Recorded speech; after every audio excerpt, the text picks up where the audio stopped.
Joining us today is Mr. Howard Ross. He's considered one of the world's thought leaders on identifying and addressing unconscious bias.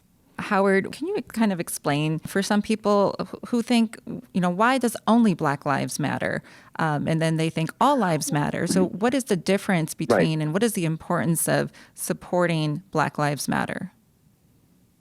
Sure. Well, I think that, first of all, I think that in the language that you just used, we can see how people see it differently, because I often say to people, one of the challenges we have with those three words is that we're not really reacting to three words. We're reacting to four words, but the fourth word is invisible, and it's different for the two sides, because one side does see it as Black Lives Matter too, and another side sees it as only Black Lives Matter, depending upon the perspective you come from. For me, it comes down to this. You're in the emergency room, a patient comes in, they fell and they broke their right arm. You don't put a cast on both arms, right? Right. You put a cast on the arm that needs support. You put a cast on the arm that's broken. The fire department comes into a neighborhood and one house is burning. They don't put the water cannon on all the houses in the neighborhood. They put the cannon on the house that's burning because we address the place where the challenges are. And I think when we look at the African American experience today in the United States, when we look at it historically, the historical experience is part of it, but it's also the current experience that we know that African Americans, just as an example, experience that we know that statistically, it's just not the same experience. We can look through any number of statistics. We can know that Black women die 3 times more often giving birth, that Black men and women live shorter lifespans than whites, that the percentage of high school students who graduate on time is different, that the percentage of college students, I can go through 50 different statistics. Black unemployment is twice what white unemployment is generally. That there are only 4 Black CEOs out of 500 in the Fortune 500. So we know that there's a differential impact there. And if we know that there's a differential impact, then what people are saying is, let's address that problem. Let's say, yes, of course, all lives matter, but Black lives matter too, not just white lives matter. And the other thing that people have to realize is even the language has to be seen in a historical perspective, because even the word all, historically in the United States, has been racially motivated. For example, you remember in the Declaration of Independence, all men are created equal, but it didn't mean all men. It meant all white men. Or at the end of our Pledge of Allegiance, it said liberty and justice for all, but for 350 or 60 years of our society, legally, that didn't mean all. So this language really, it's important for us to recognize that this language has history to it. And what African Americans are saying is, we have a history of being treated unfairly by this society, being abused by this society, being killed, maimed, raped, all this stuff in our society. What we're saying is we want people to pay attention to the fact that our lives matter too. Not just white lives matter, our lives matter too. And I think given anybody who really pays attention to the history of the United States, that makes perfect sense. Now, one of the challenges, of course, is there's just a lot of misinformation out there. And I hear from people sometimes, white folks will say, well, Black people get all the advantages these days. And of course, we can look statistically and know that that's not true because, as I said, for example, only 4 of the Fortune 500 CEOs are Black. But when you've been in a power position, when you've had advantages your whole life and people try to equalize it, it feels like something's being taken away from you because you're used to that. That's the common experience you've had of having all those benefits. And so that's where this whole issue of privilege comes in. And the example that I like to give, is I've got 4 sons, and all of them, the youngest is 26, so they've all gone through getting a driver's license. And I never had to even think about sitting with my sons when they got their driver's license and talk to them about how to keep themselves alive if a police officer stopped them. And yet every African American parent that I know has had that conversation, that driving while Black conversation with their children. That's a privilege that I have. Not having to prove myself like you do as a female physician. If I were a male physician, I'm not. My mother wanted me to be, by the way. But if I were a physician, I was male, I would have to prove myself less because I wouldn't have to remind people that I actually have a doctor in front of my name. All those kinds of things. So one of the reasons I think that people react so strongly and negatively to the concept of privilege is because we sometimes misuse privilege and describe it as a personal. Like you're exhibiting privilege and you're exhibiting privilege. as opposed to helping people understand it from a systemic standpoint. So we're all raised in this culture, and you may demonstrate privilege as a white male, for example, without even realizing you're doing it because that's what you were taught to do. And that's why I said before, to remove this guilt and shame aspect of it and instead get people to look at the dynamic and take responsibility for it. Yeah, I love that, how you explain that, and the fact that, I think even Justice RBG had said that, we the people was the beginning of the Constitution. And it has evolved over time as who is we the people. And I think that's part of what implicit bias training is all about, is about evolving. You have taught in hundreds of Fortune 500 companies and major institutions and healthcare, government, nonprofit sectors, et cetera, and major universities, the top universities in the world.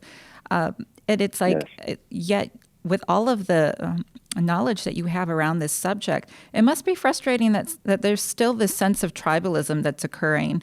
And that, people are deleting Facebook friends or avoiding family members just because they don't agree with them or they feel threatened.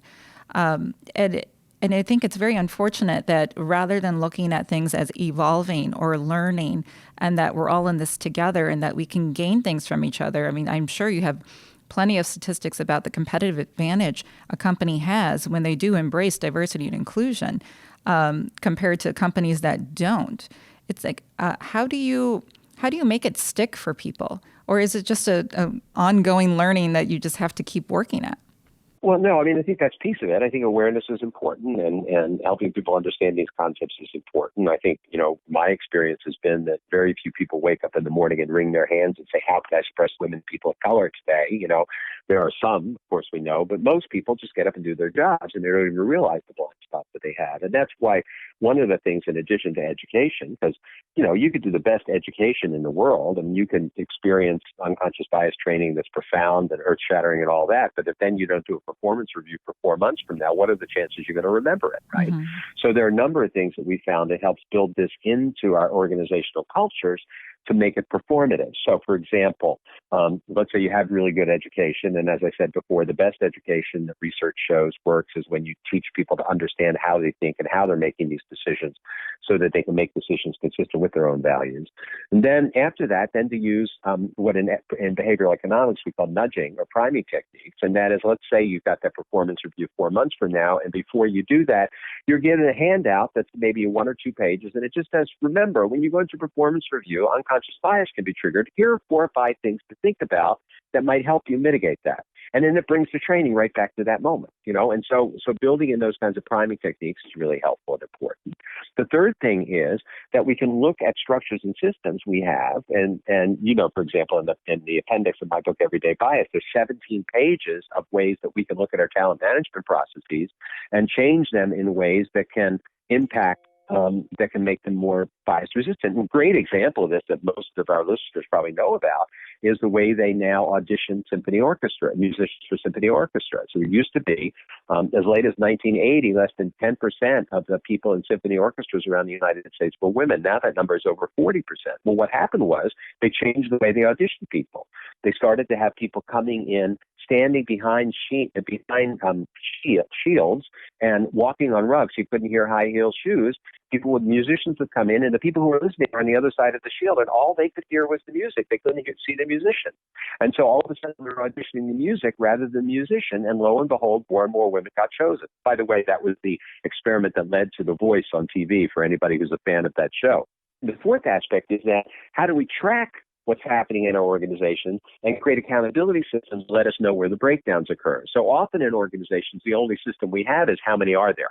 And it's important to know that, but it's not really helpful because it doesn't really help us know why. Why do we have a breakdown in this particular area? So let's say, for example, I'll use an example of one of the companies in the financial industry that I worked with for many years because they use this methodology. They had a goal of having 40% female hires, which was a real breakthrough for them, given their organization and the industry they're in. And so they created a batch of metrics, 4 different metrics. The first was what percentage of people apply for jobs, what percentage of women apply for jobs. The second was what percentage are offered the jobs. The third was what percentage accept the jobs. And the fourth was what percentage are successful after 6 months. Okay. And so let's say their goal was 40%. Let's say only 25% apply for jobs. So now they know they need to spread the net wider. They've got to get out there and find the talent because it's not coming in. Right. Let's say, or maybe that talent's not out there. In engineering, for example, there's still, I think, only 25% of the people graduating from engineering schools are women. So if you set a 40% goal, you're going to fail.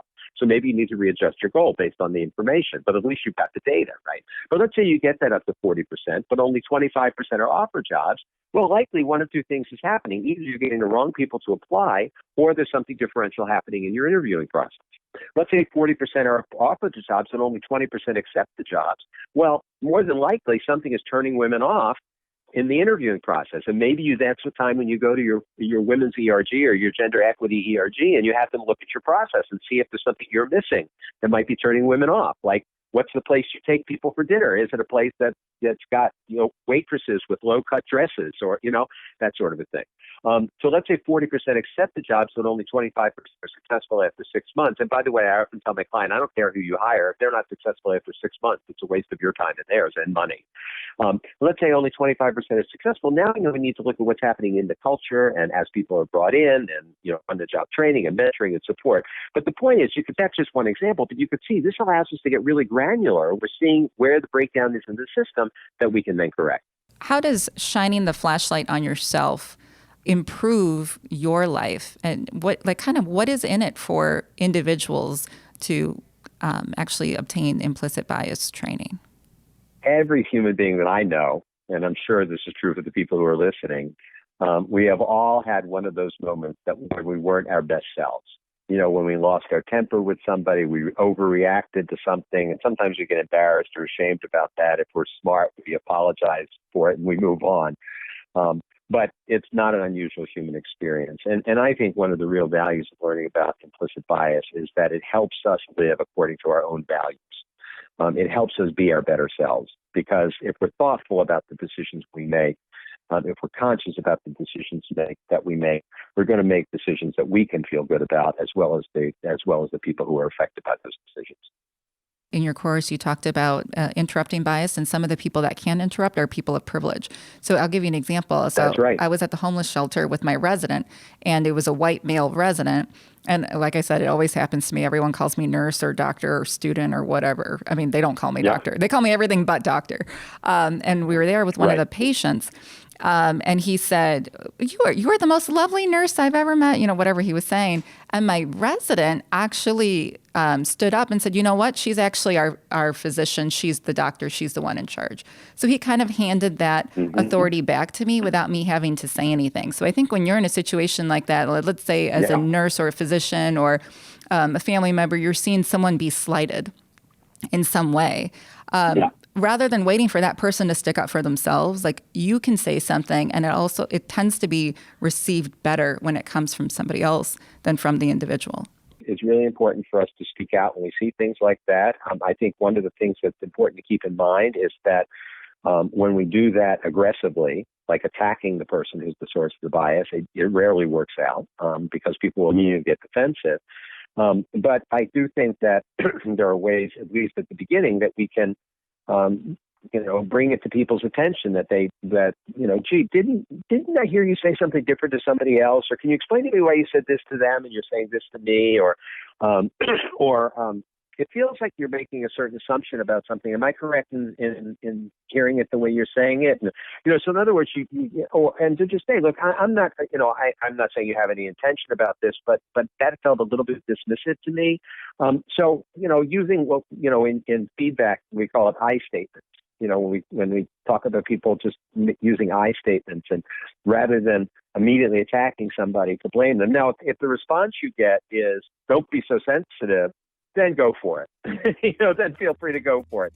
But I always encourage people to at least give people a chance to respond in a way that saves their dignity and gives them a chance to really hear it. And we know that when people are blamed and shamed, they automatically get into a defensive response, and that rarely ends up working out well.